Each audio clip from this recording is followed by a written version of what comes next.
दिनेश एक गरीब किसान है। उसके परिवार में उसकी पत्नी सीमा और उसके एक 7 साल की बेटी सिमरन है। तीनों लोग खेती का काम करते ही अपना पेट पालते हैं और उसी में खुश है। मैं बीज लेकर आ रहा हूँ, तुम लोग तब तक बैलों को लेकर खेतों में जाओ।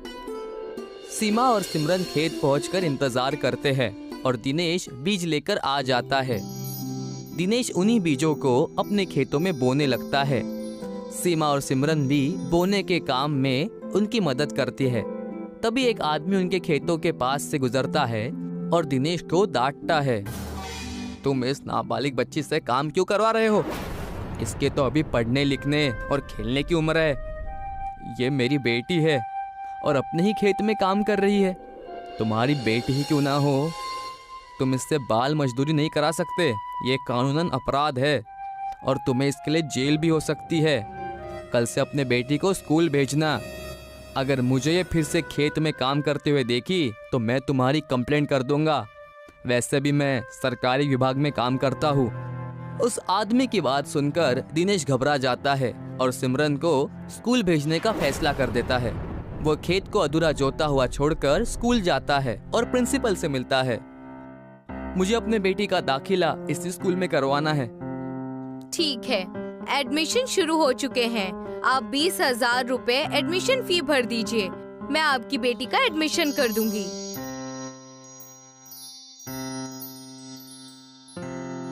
आप 1 हफ्ते में फीस जमा कर दीजिए, फिर एडमिशन बंद हो जाएंगे। दिनेश ये सोचते हुए अपने खेत की तरफ आता है कि वो 1 हफ्ते में 20,000 रुपए का इंतजाम कहाँ से करेगा। वो खेत में पहुँचता है। कहाँ चले गए थे अचानक से? मैं स्कूल में सिमरन के एडमिशन के लिए पता करने गया था। वो लोग 20,000 रुपए एडमिशन फीस बता रहे थे। पर हम लोग इतने पैसे कहाँ से लाएंगे? जो भी करना पड़े, बेटी का स्कूल में दाखिला तो करवाना ही पड़ेगा। और ये मैं जेल जाने के डर से नहीं कह रहा हूँ, बल्कि सिमरन के भविष्य के लिए भी यही ठीक रहेगा। कब तक वो हमारे साथ खेतों में काम करेगी? दिनेश अब पैसे जुटाने की हर एक कोशिश करता है। वो लोगों से उधार मांगता है, पर गरीब होने की वजह से कोई भी उसे उधार नहीं देता। वो अपने जमा किए हुए सारे पैसे जोड़कर देखता है। ये तो सिर्फ 3,000 ही है। 2 दिन निकल गए हैं। अगर जल्दी ही पैसे नहीं जमा पाया तो मेरी सिमरन इस साल स्कूल नहीं जा पाएगी। जब दिनेश के पास कोई रास्ता नहीं बचता तो वो अपने घर का अनाज बेचता है। क्या कर रहे हैं जी आप? अनाज बेच देंगे तो हम लोग खाएंगे क्या? अगर हमारे भूखे रहने से हमारी बेटी स्कूल जा सकती है तो मैं भूखा रहने के लिए खुशी खुशी तैयार हूँ। दिनेश अपने घर का सारा अनाज बेच देता है और उससे मिले पैसों से सिमरन का स्कूल में एडमिशन करवा लेता है और ये खुशखबरी घर आकर सभी को सुनाता है। दाखिला हो गया है। अब कल से मेरी बेटी स्कूल जाएगी और पढ़ लिख कर कोई अच्छी नौकरी करेगी।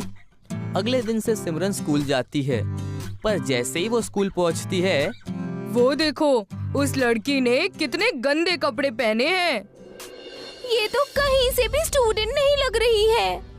इसको देखकर तो ऐसा लग रहा है कि ये खेतों में काम करने वाली कोई मजदूर हो। सिमरन ने वही फटे हुए और मिट्टी से सने कपड़े पहने हुए हैं जिन्हें पहनकर वो खेतों में काम करने के लिए जाया करती है। तुम हमारे साथ मत बैठो, तुम्हारे कपड़ों से बदबू आ रही है। जाकर कहीं और बैठ जाओ। सिमरन को उस स्टूडेंट की ये बात बेहद बुरी लगती है और वो जाकर पीछे लास्ट बेंच पर बैठ जाती है। उसकी आंखों में आंसू है, पर वो अपनी आंसुओं को छुपाने की कोशिश करती है। स्कूल की छुट्टी होती है और एक मोटी लड़की सिमरन के पास आती है। तुम्हारे पास स्कूल ड्रेस नहीं है ना, इसलिए सभी तुमसे दूर भाग रही हैं। पर तुम फिक्र मत करो, मेरे पास मेरी पुरानी ड्रेस है। मैं वो ड्रेस कल तुम्हारे लिए लेकर आ जाऊंगी। सिमरन को लगता है कि वो लड़की उसके साथ मजाक कर रही है। किसी की बात पर ज्यादा ध्यान मत देना। जब मैं शुरू में आई थी तो मोटी होने की वजह से सभी लोग मुझे बहुत चिढ़ाते थे। तब मैं भी बहुत रोई थी। पता है ये लोग मुझे क्या कहकर चिढ़ाते थे? क्या कहते थे? मोटी भैंस।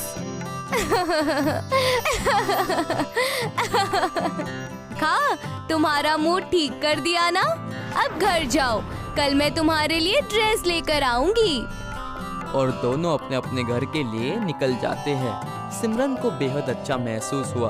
उसे खुशी हो रही थी कि उसकी एक अच्छी दोस्त बन गई है। सिमरन खुशी खुशी घर जाती है और अपने दोस्त के बारे में अपनी माँ को बताती है। सिमरन और दिनेश बेहद खुश है कि सिमरन दूसरे बच्चों से जल्दी ही घुलने मिलने लगी है और उसकी एक दोस्त भी बन गई है। अगले दिन जब सिमरन स्कूल जाती है तो वो मोटी लड़की पहले से वहाँ एक ड्रेस लेकर पहुंची हुई थी। ये लो, वॉशरूम में जाकर ड्रेस चेंज करके आ जाओ। सिमरन ड्रेस चेंज करके आती है, पर ये ड्रेस उस पर बेहद ढीली हो रही है। उसके साथ ही उस ड्रेस को जगह जगह से चूहों ने काटा हुआ है, जिस पर पूरी ड्रेस पर छेद हो रखी है। सभी स्टूडेंट्स उसका मजाक उड़ाते हैं। वो देखो, उस लड़की ने कितने ढीले कपड़े पहने हुए हैं और कपड़ों पे छेद भी हो रखे हैं। हाँ, ये छेद देखकर तो लग रहा है कि ये कपड़े चूहों ने अपनी दावत में पहने थे। वो मोटी लड़की भी उन्हीं के बीच खड़ी है। ये देखकर सिमरन को लगता है कि उसने जानबूझकर सिमरन को ये फटी हुई ड्रेस दी है ताकि स्टूडेंट्स उसका मजाक उड़ा सके। सिमरन रोती हुई स्कूल से निकल जाती है। मैंने किसी का क्या बिगाड़ा है? सभी लोग मेरा मजाक क्यों उड़ाते हैं? पर ये बात मैं घर पर नहीं बताऊंगी, नहीं तो मम्मी पापा को बहुत फिक्र होगी। अब सिमरन मजाक बनने के डर से स्कूल जाना छोड़ देती है। वो सुबह घर से तो निकलती है पर स्कूल नहीं जाती है और 1 महीने तक ऐसा ही चलता है, जिससे प्रिंसिपल सिमरन का स्कूल से नाम काट देती है। जब ये बात दिनेश को पता चलती है तो वो सिमरन को बेहद डांट लगाता है। तुम्हें पता है, तुम्हारे दाखिले के लिए हमने घर का अनाज तक बेच दिया और तुम स्कूल जाने की बजाय रास्तों पर समय बर्बाद करती हो। तुम तो कह रही थी कि स्कूल में तुम्हारी एक अच्छी दोस्त बन गई है, फिर क्या हो गया? ये सब क्यों किया?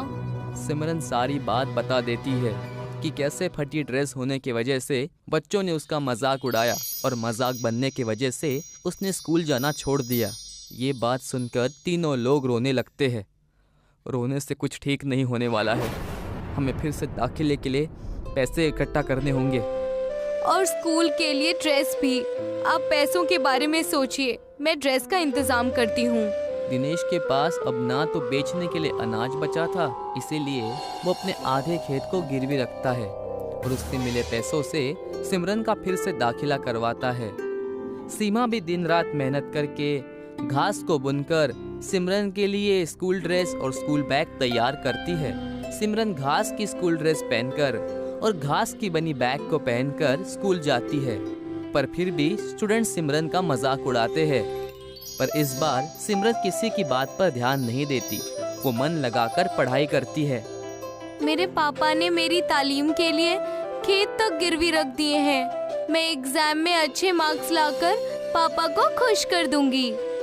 एग्जाम का रिजल्ट आता है और सिमरन अपने क्लास में फर्स्ट आती है। जो भी स्टूडेंट्स फटे कपड़ों की वजह से उसका मजाक उड़ाते थे, वो उससे माफी मांगते हैं। हमें माफ कर दो सिमरन, हमें लगता था कि सिर्फ नए कपड़े पहनकर ही पढ़ाई की जा सकती है, पर तुमने तो फटे हुए कपड़ों में ही क्लास में टॉप कर दिया। अच्छा, मैथ्स में हमारे कुछ डाउट्स हैं, उन्हें क्लियर करने में हेल्प करोगी ना? हाँ हाँ, जरूर करूँगी। क्लास में टॉप करने पर सिमरन को स्कॉलरशिप मिलती है, जिसमें उसकी फीस की माफी के साथ साथ स्कूल ड्रेस और कुछ नई ड्रेस भी मिलती है। ये देखकर दिनेश और सीमा बेहद खुश होते हैं। हमारी बेटी ने तो कमाल कर दिया, खेत गिरवी रखने का अब मुझे कोई दुख नहीं है। अब तो कल से तुम नई ड्रेस पहनकर स्कूल जाओगी। नहीं माँ, मुझे आपकी बनाई हुई ये घास की ड्रेस ही पसंद है। इसी ड्रेस को पहनकर मैंने क्लास में टॉप किया था और इसी ड्रेस को पहनकर मैं आगे की पढ़ाई भी करूँगी। सिमरन घास का ड्रेस पहनकर स्कूल जाती है। अब वो और भी ज्यादा मेहनत करती है और आगे भी हर एक क्लास में टॉप करती है। सिमरन को कॉलेज से ही प्लेसमेंट मिलती है और वो अपने जॉब की पहली कमाई अपने पापा दिनेश को देती है। ये लीजिए पापा, आज मेरी फर्स्ट सैलरी आई है। आज मुझे तुम पर बेहद गर्व हो रहा है। मैं आज जो भी हूँ आपके और माँ के प्यार और सपोर्ट की वजह से हूँ। सभी खुश हो गए और अपनी